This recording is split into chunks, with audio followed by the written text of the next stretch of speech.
All right, well, welcome to session by Dr. John Hurtgen on the oral book review. And so what I've given you is just a little how-to sheet that's guided me. And I must say that my way into this was as a student because I had a wonderful professor who modeled for this for me in the seminary. Southern Baptist Theological Seminary, and it was outside of a classroom. Often it was in a restaurant, sometimes in an office. And this professor is now deceased, going on to heaven, and I think it was from eating too many Greek burgers from those restaurants he took us to. And he loved fellowship, and he loved to take you out of the classroom and still get at some of the stuff, the material of the classroom, but to do it in such a different way.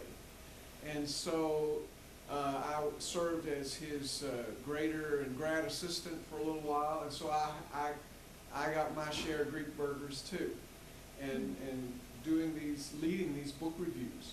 He would also have them in his home. And so this is something near and dear to my heart.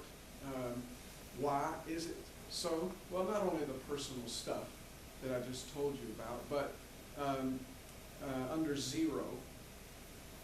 And we're starting at zero, and so you can start at 1, but we're starting at 0, the introduction. And so why do I conduct an oral book review?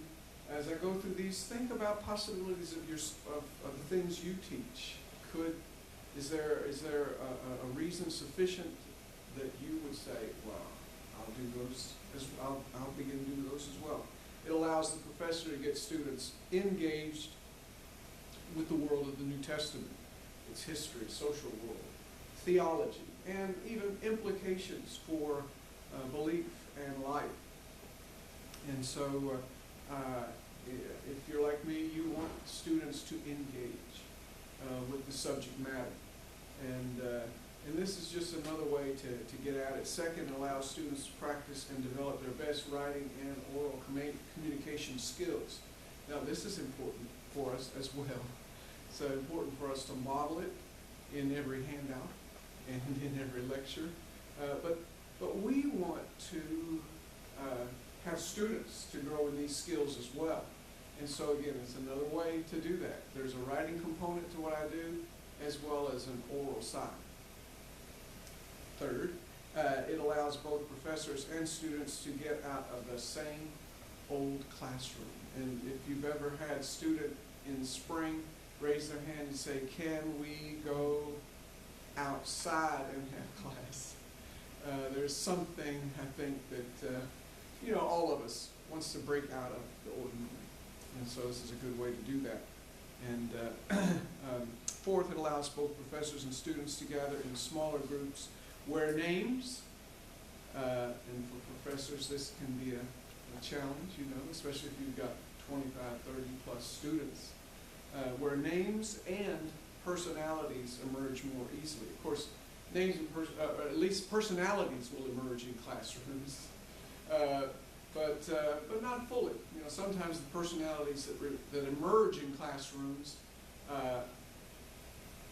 some personalities that you would rather not emerge, in a large group setting. But names where you're sitting down there with a smaller group, and that young man, the young woman that you call the roll and they lift their hand, but here you are in this small group, and so I found this, it helps me at points in the semester to really make those connections. And in the personalities as well, because there's something about you sitting there and telling me what you got out of this book without me telling you, well, go to page such and such and just tell me what the author said. No, I just want you read this book. What really grabbed you?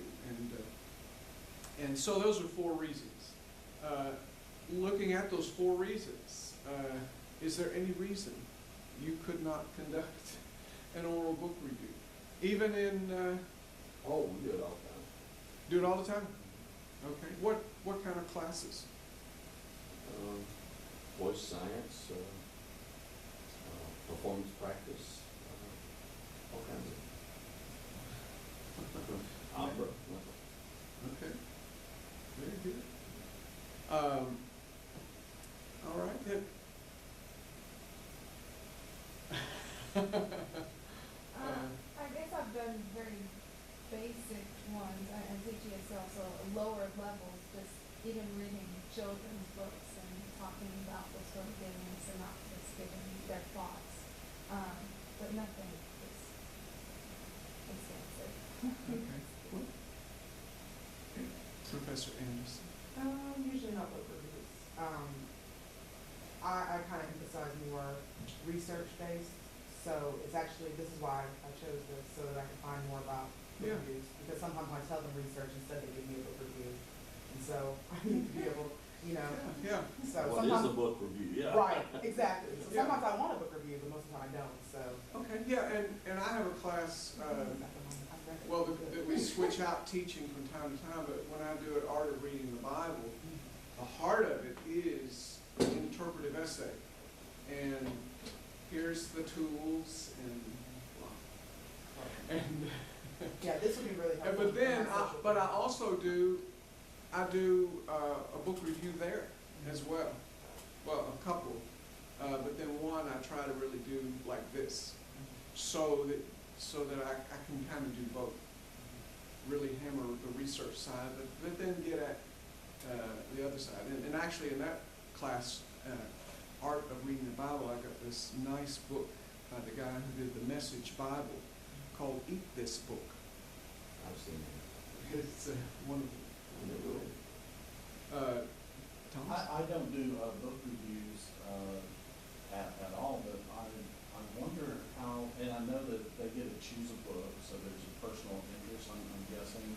Well, Or you have a book list. now I've not done the book list. I do the selection process. Now that would be a nice possibility that I might I was going think about. towards, because I do believe in student learner created content. Yeah. And so, would it work with a textbook to assign throughout the, A chapter or something. a chapter or like 1 or 2 a pair to do a book review or something? I mean, Oh, out of so the main there's your text. textbook. Why not have, instead of you presenting necessarily, but have your learner present? And then I'm just curious if you Oh, think that yeah. would be a Oh, possibility. I do, without a doubt. Especially the Yeah, that's graduate, you know. Yeah, that's just a. They're in charge of the material. Mhm. Oh, without a doubt. Yeah, my main text in New Testament is New Testament in particularly, and so it has intro sections and then takes each book in due course and really looks at history, socio-cultural contexts, and so you would find a little bit of what's in my other books here. But this allows the students to take some off-roads, and I'll talk a little bit about those books in a second. I was going to say, it would be nice if students could read books that presented different viewpoints on the same topic. And then each one have to defend that viewpoint in class and then get a debate going. At least And compare whether and they agree contrast. with Yeah. or not. Comparing and contrasting. Yeah. Mhm. Yeah, especially in sociology, there's very few issues that all of sociology agrees on. So Right. that's very common in terms of. Yeah. Yeah, and I guess some of these books I've used are not so much along that line, but because, well, especially one like this one, Week in the Life of Corinth, it just attempts in historical fiction, you know, to portray the history, the social mores of a particular era, kind of connected up with a biblical slice of events. And so it's more discovery kind of that way. And and what I've found is that with New Testament class, often I have a lot of people who are not so familiar with what's in there, you know, the content. So by doing this, it helps to reinforce some learning of some of that content. And now when you're at higher levels then, or upper division classes, now I guess I'm just presenting this from a gen ed class kind of perspective. But you're right, as you go to those higher levels then, you could well have the book review just the method to where students would gravitate to this side, that side. I've had that in Pauline studies classes before, especially with books that give you 4 views on a given topic. And there's a whole series now of, on the biblical side, 4 views on this, that, and everything. And so, and that would lend itself readily. But, you know, just any kind of issue book, you know, you could readily have students pick this side, that side, and the underside. So anyway, that's why I conduct an oral book review, and I appreciate your feedback in terms of ways that could be done.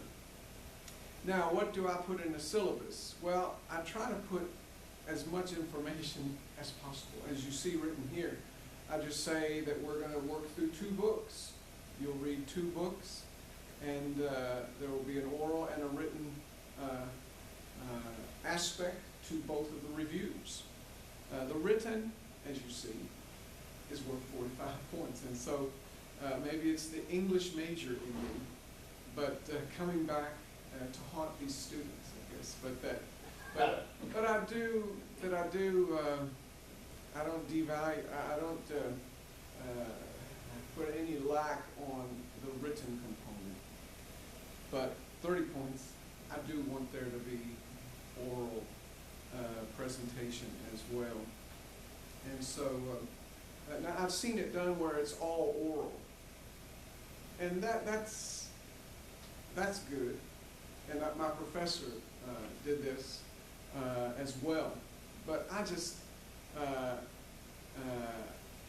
like to have both together, because while you're at it, you know, you've read this book. Well, on the written side, let me just break down, come to some of the things I'm looking for. Of course, the ability to write a title page with your name, course information, book title, and authors, and the date. You know, you're gonna do that for more than one class, I assume. And then for written skills, the ability to tell me about an author, who he is, where he serves, and then, you know, what has this person been interested in writing about? Does this book you're reading really fall into his or her interest? And so, and then what I think is so important, 4.2.1.3. I just always love to do that. But this concise summary of the book. I just think this is so needful for developing students, whether they're starting at age 18 or age 38. This ability to say, well, this happened, and then this happened, but give me in short space. I mean, if Rotten Tomatoes can do it. Well, it's an important liberal arts student skill. You know, I used to work in the Career Center at Texas A&M, And consistently, what all the employers from Exxon to a little mom and pop said is the reason I want to build a large major is because I can give them a lot of information and they can give me a one-page concise statement of everything I have to know. Wow. And that is a skill set that I. It is. You have to be able to condense. Yeah, that's good. I forgot your Texas accent.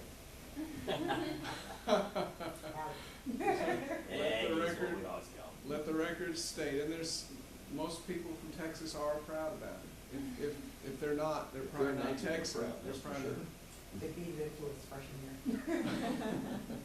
So being concise in written as well as oral communication, important. And so then, I break it down into the two books, The Impossible Mentor, as well as The Week in the Life of. I'm looking for 2 paragraphs. And again, I'm not wanting to overwhelm them with an overly lengthy exercise here. But again, exercises in being concise. 2 paragraphs for each of the 3 major sections of the book. So for the Impossible Mentor, the problem section, what are the problems surrounding following Jesus? What did you learn about Jesus and the kingdom of God? So something a little bit, certainly more moving from biblical to theological in orientation. And then section 3, putting the answers to work, which certainly is not outside of the scope of an intro to New Testament studies class. It's not only what did Jesus do, but now what does Jesus mean? What could he mean for your life? So you would have more than one person do the same book? Oh yeah, that's the point, is to have small groups, sessions, and just to open it up like the old SNL skit, Coffee Talk. You know, just we'll talk about this book. No big whoop. So it's not a formal oral review? Well, what do you mean by? It's informal if you're just meeting a small group and just kind of talking about it. Yeah, That's more of an but the formal, I guess the fact that I'm doing it is written and oral. So you're letting the written be the formal part, and then the other be a Yeah, but little more sometimes, yeah, well, their informality is formed. I should- Structure.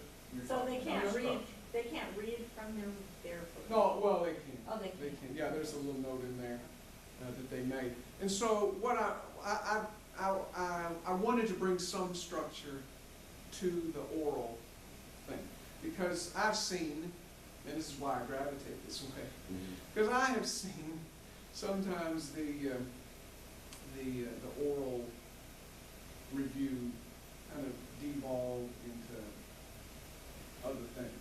And so this doesn't necessarily safeguard that from happening, but it hopefully ensures that the student who has worked through a nice enough response in verbally can do it orally as well.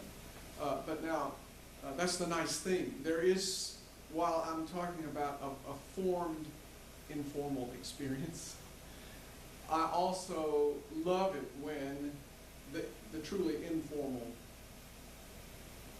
happens.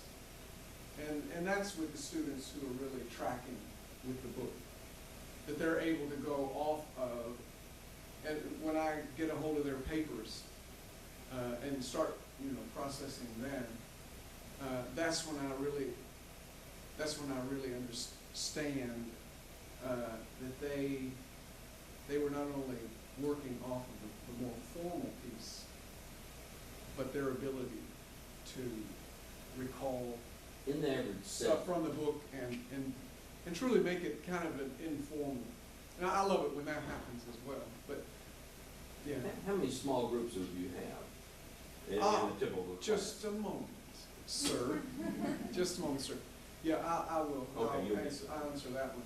And so, and then similar to the Week in the Life of Corinth, I'm still looking for two paragraphs for 3 different categories. And then, of course, paper specs, 1-inch margins, 12-point New Times Roman font, double space, references, parenthetical. Additionally, while style grammar is not the main focus of this paper, this is not an English composition class, in other words. Still, I don't put this in here, I am an English major, and English majors of the world unite, and I'm not a common Nazi either, but they have their place. I'm not an English one, I cannot stand it, man.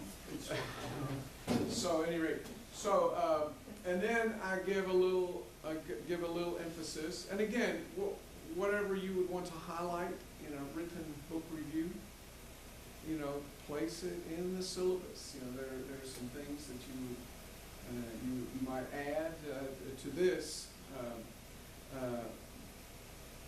perhaps greater specificity, but I guess I'm aiming for that, a certain sense of informality, even though when we get together it's kind of formed informality. Still, the informality should come through the verbal side of it, in that I haven't asked them,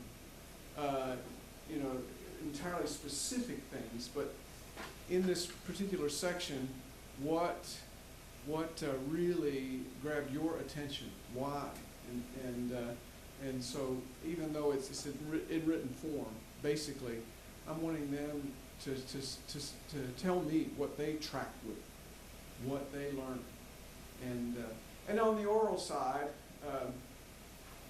sir, in answer to your question, divide students into small discussion groups, 5 to 7 each.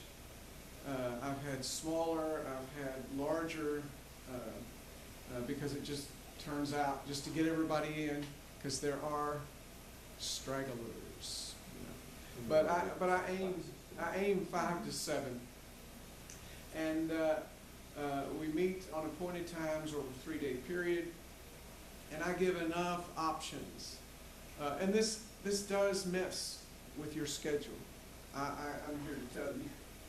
You just have to say, oh, during this week, I'm going to be covered up, or as they say, like a cat covering up, to do this. So I mean, it does involve a commitment. I mean, it's easier to come into the classroom and do the lecture thing, but you just know that this is, especially if you have a larger class.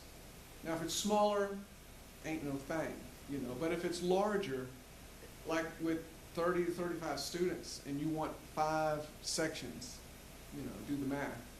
And so, and it's not the worst thing in the world, but you just know that you're going to be setting these times aside. So you're meeting with each group the whole time, each individual group. Now, And out of the classroom, so you're trying to reinforce that informality. we still make regular class meeting. I don't say, oh, it's like field trip, and so, and then I must be honest and tell you, I was so blessed last semester, spring semester, to be able to have a grad assistant. And the grad assistant took care of, I think, 2 of the 6 sessions we had. And wow, that was nice. But you might not always have that. But I keep it right at 45 minutes. And of course, you just state the range of dates, and then just the basic premise. Professor asks questions, students will answer questions, we'll talk.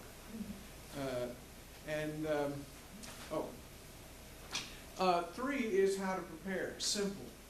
This is simple. Determine the book review location. And again, I've done it in my office. I've done it in departmental meeting space. And I have done it outdoors. Now, I didn't list restaurant. I've done that, but not so often. Because just getting off campus, and that entails extra travel time for students, and so you can do that. You can do it how you like, but especially when you're doing extra sessions like that, I'm thinking, all right, well, I know where my office is, and I can get there quick. And so, and it's of the right size, where I can fit, especially 5 easily. 7 can be done. And so, determine book review location. And again, the important thing for me here is just to do it somewhere else. And then session size, 5, 7, 9. Just don't get too large. Again, remember, you want to reinforce names. Maybe you already know everybody's names, but you really want to have this as an exercise where, you're listening, not only to what the student says, but who that student is. And that's the great thing in my experience. Typically, does each person in the group have I know you ask questions, as you say here, but do they just respond to those questions, or do they have their own personal summary of it, or whatever? Well, I've asked everybody to summarize within 1, 2 paragraphs, or 2 paragraphs, the book. So everybody's tracking there. But that's now, in the written form. Yeah, right? yeah, in the written form. But then in the other 3 sections, 2 paragraphs each, who knows what the student has really picked up on. And with, again, with a book like Week in the Life of Corinth, which has all kinds of references to history, social custom, there's just a lot of stuff I know students are going to learn and pick up on. But who will pick up on it and why? That's the fun thing about doing this. So in the oral review, they're not just spouting out the written, are they? Now, well, sometimes they will, but again, it's a more informal formed experience. I mean, they have written it down, but it's things that in the book that they have been attracted to, where another student. How long do they have for their piece? So I'm guessing in that group, every student has X minutes to give. Yeah, and again, I don't hold stopwatch. Now, someone might do that, but I don't, because a student can say much with little words I guess what I'm asking. and say little with a whole lot. In some way is, so you have these 3 pages of the space or whatever, right? You have 2 paragraphs for each 3 Right. sections. And when you ask them to do the review, I guess it sounds in some ways like you're asking them to, okay, so you've written this down, now personalize, when you. That's exactly right. Personalize. Yeah, make it yours. I say you may refer, and especially that's in the sense of maybe especially a historical matter or something that you just haven't exactly memorized, but you got it right there. But I am looking for some ability to even summarize what they've written. So this really isn't like a person in a speech class, for instance, getting up and No, not at all. doing something like that. This is, that's what I thought this was when I saw this on the thing. Yeah, I well, was gonna see what they had to say about that. I'm sure there are elements of overlap with a speech class, because they're in a sense this is scripted, because what do I deal with when we get together? What kind of questions do I ask? Well, exactly the same kind of stuff they've been pouring over. So I mean, it's and then where I do get specific is with the particular student. And when I ask them, okay, well, what did you find in this section? And then that's where we can talk about specificity. And then that's where another fine little thing happens, is that other student right across or two starts saying, oh yeah, and I found that too, and maybe adds an element that the other person did not have. And so that's exciting. And nothing never happens, as you know, in the classroom or in life. Really, nothing never happens. Always something going on. And so, this is simple. So find your location, circulate sign-up sheet for each session at least 2 weeks, and you might even go 3 or 4 weeks before. I mean, you really want to hammer this. This is important, especially for, again, for me, not only a culture in which there's not high rate of biblical literacy, but also for a culture in which there's not a high rate of literacy. I mean, we are in the period of Walter Ong and others call the new orality. The new orality. I mean, you can say, oh, well, I'm using verbal skills, written skills every time I tweet. But, I mean, there is a real sense of a new orality. And there's nothing wrong with that. I thank God for the modern, or for the ancient world. You know?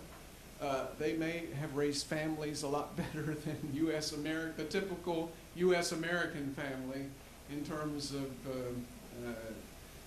handing a set of traditions and so on. But this is not the place to talk about that. Although we should have that conversation. But at any rate, at least 2 weeks. Yeah. So at least 2 weeks before the sessions take place. The big thing is, just give repeated reminders, circulate the sheet several times, because there are people who say, well, when did I sign up? Well, send the sheet back around. And then the stragglers, or I call them the non-signees. The non-signees, they have an attempt to become signees. And so... what do you do with non-participators? 0. One, you know what I mean. I'm not completely non, but one's that just are. Well, that's what you were. Don't have a lot to Yeah, say. that's... Right. Very shy. Oh, yeah. Shy, introspective people. Oh, you mean during the... Yeah, during the group thing, yeah. Oh, yeah, that's where that's where you come in on the ones and twosies as you're going through the rubric. Yeah, and as the grader, you have the right to say, well, let's look carefully at what he or she has written, and if it's just incredible, you'll say, well, as Paul himself said, in written form, mighty. Face to face, not so. Of course, I think that was his rhetorical stance, because Paul did that stuff. I think he said stuff just because if he says, I'm not speaking with great power here, he's speaking with great power. Because when he's weak, he's strong, kind of thing. So I mean, Paul was smart, Paul, and he had some rhetorical moves that were just swift. There's just no doubt about it. But where the student is a little shy, but what I found too though is, yes, there can be a person that just doesn't talk much, but the fact that you are in a smaller group and everybody else is doing it. Now, I've seen the student shaking a little bit, bless that student's heart, and because, they just haven't done this kind of thing before. You see them shake a little bit. Well, and I can see the opposite end too, another person dominating the discussion. Yes, well, you sit on that particular person. You sit on them. And so my point is, where they are a little shy, sometimes before I finalize those oral points, I will go back to the written again. And if they've just written something masterful, that it helps me to give them the benefit of the doubt, but I stress, that this is your attempt to give me your best, not only in written form, but verbally as well. So the challenge is, don't you, if you have a tendency to be shy, not today, hit me with your best shot. So, how to conduct, simple. It's awesome. Try to set the students at ease, and that's why I like having in my office. I'm sitting in my chair, just, not sitting up rigid or anything. And just let them know that what's they've been following in the syllabus, that's exactly what we're going to be talking about. So I set them at ease by saying, or at least by telling them that there's not going to be any great surprises. The great surprises here are what I hear from you in terms of what really struck you with this book. And so the fun part is listening to what students discovered. And I've given in number 5 what the rubrics look like. And of course you can make these more specific, less so room for notes, which I didn't do on here, but certainly under each one of these you could have a line or so for some kind of written feedback. We're talking about 35 papers. So you hear what I didn't say. That's why you make rubrics, to cut down on the amount of things you would actually write on the paper. But where things need to be written in the paper, I do. Again, I don't. This is not a grammar kind of mechanic style, but where some of those simple things. This is a 4-page paper. Why do you have 3 paragraphs? Kind of thing.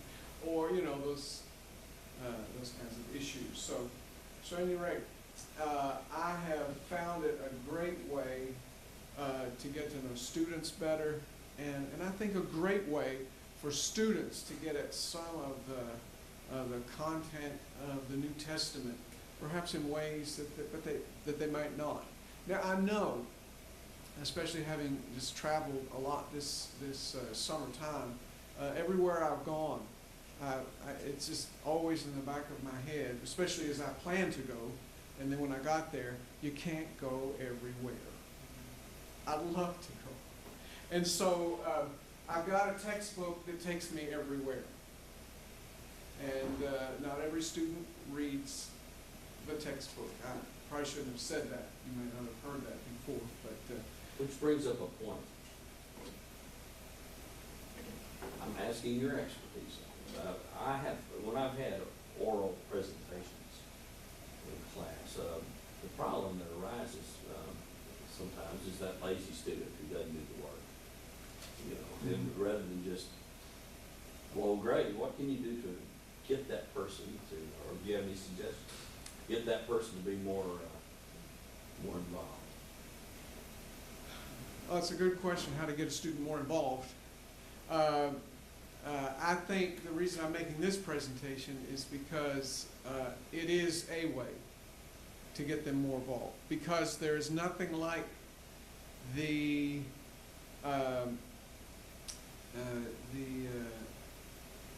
idea that I am going to be sitting in a small group in front of my colleagues and that professor, and I better come up with something.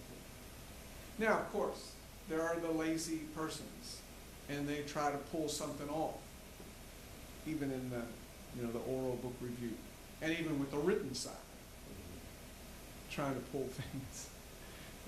Can't be done. There's issues of copying others' works copying X, Y, and Z from the internet. I mean, those are things you can screen largely for, once you receive the paper. And so, but I don't know the full answer to how you move a student from up on the upward way of really engaging with the course, its content, and so on. But I think one way that I've seen, because after I do these, there's just something a little different that happens in the classroom in terms of interest, in terms of even other students suddenly knowing a little bit more about this person who sat over in row 3. And so I've talked mostly about what I learned about these students. But there is that aspect of what they learn about each other, because when you're sitting in rows, it's hard for row 1 to know much about row 3, unless they just know that person. If they do know that person in row 1, they're probably going to be sitting in row 1.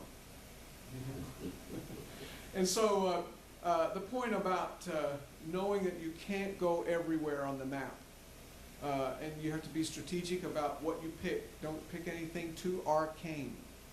Sometimes our interests in our disciplines, I won't ask for testimony here, but I mean, you can get arcane, and why would anybody be interested in that? Not to put anyone's expertise down, but so I generally pick something from Jesus, something from Paul, because those are the big two, and and this one from Paul, or from Jesus, also has since it's about following the Master, has some really good connection with where I live. And then Paul, since he's the big apostle and wrote a lot of the New Testament, then you'd want him to be in there too. And so my suggestion would be, don't be too arcane, but take them down a way perhaps that they haven't traveled, but that still hits a major feature of your field or discipline. And that's all I have. But any questions? I appreciate your response all along the way. All right, well. Oh, I had a comment, I guess. For a book review, it seems like it's very personal. You're asking, what did you learn? How did this affect you? How do you feel about it? Yeah, it really is. I mean, there is the emotive that you get, and usually the social or the historical aspect is coupled with kind of an emotive. And then that's, you learn too, why usually they'll come out with why and how that connects with them. Although, it's not a counseling session. And, but still, it's marvelous though to see those kinds of connections, things, questions that they perhaps have been carrying around that received a little bit of an answer in terms I think it's a somewhat interesting thing that I ran across this with my own mother. She is a member of they have a book club, and each person in the book club, just 7 or 8 of them, and they each read a book, and they each have a session that they'll meet and they'll talk about that book with the rest of the people. It's kind of an oral presentation like this. And based on that, people either say, hey, I want to read that book, or they don't. And I thought that was a kind of interesting kind of oral. I've belonged to book clubs before, but not where you read different books. Yeah, they read different books and presented that so that someone might be interested in reading that book. So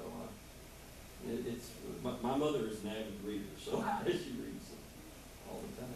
Well, there's a lot of ways to do book reviews, and so the oral, especially the formed oral book review, which has some scripting, their own written side of it, which helps with the oral, I think.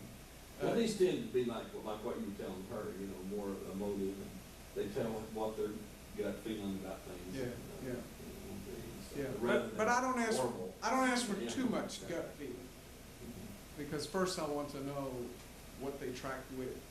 Can you tell me about slaves, what you learned about slavery in the time of Paul, that kind of thing. And then the others, the emotive stuff eventually finds its way, and I'm cool with that, and I'm very cool for your participation, or with your participation, and thank you very much. And so go and do an oral book review. Thank you.